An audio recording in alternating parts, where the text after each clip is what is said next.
नमस्कार दोस्तों, स्वागत है आपका। अगर आप GSTR 3B फाइल कर रहे हैं तो यह वीडियो आपके लिए। सबसे पहले GSTR पोर्टल पर जाएंगे, उसके बाद अपना यूज़र ID पासवर्ड डालकर लॉगिन करेंगे। उसके बाद सर्विस मेन्यू में जाकर रिटर्न डैशबोर्ड चुनेंगे। अब फाइनेंशियल ईयर और रिटर्न पेड चुनकर आगे बढ़ेंगे। अब आपके सामने अलग अलग रिटर्न दिखेंगे। हम GSTR 3B फाइल करना चुनेंगे। ध्यान रखें, मौजूदा रूल के अनुसार संबंधित टैक्स पेड में GSTR 1 के फाइल बिना किए GSTR 3B फाइल नहीं किया जा सकता, इसलिए पहले GSTR 1 फाइल करना आवश्यक है। फिर GSTR 3B में जाएंगे, प्रिपेयर ऑनलाइन विकल्प पर क्लिक करेंगे। इसके बाद GSTR 3B के अलग अलग सेक्शन खुल जाएंगे। हम हर एक सेक्शन को एक एक करके समझेंगे और सही जानकारी भरेंगे।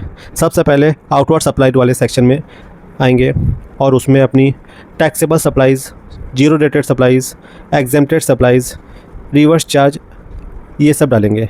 जो जो एप्लीकेबल होगा वो टैब में डालेंगे। उसके बाद कंफर्म करके नेक्स्ट टैब में जाएंगे। नेक्स्ट में 95 की जो भी सप्लाइज़ है वो इस टैब में जाएगा। एंड थर्ड टैब में इंटर स्टेट सप्लाइज़ का डिटेल पुट करना होगा। एंड इसके बाद चौथा जो टैब है वो सबसे मेन टैब है, वो है एलिजिबल ITC का। यहाँ पर इनपुट टैक्स क्रेडिट की जानकारी भरते समय GSTR 2B से पूरा रिकन्सिलेशन अवश्य करें।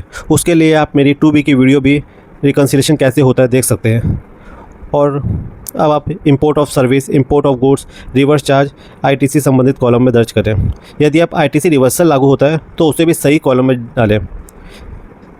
यहाँ आपको ITC रिवर्सल में 2 कॉलम दिख रहे होंगे, सेक्शन 17(5) और अदर्स।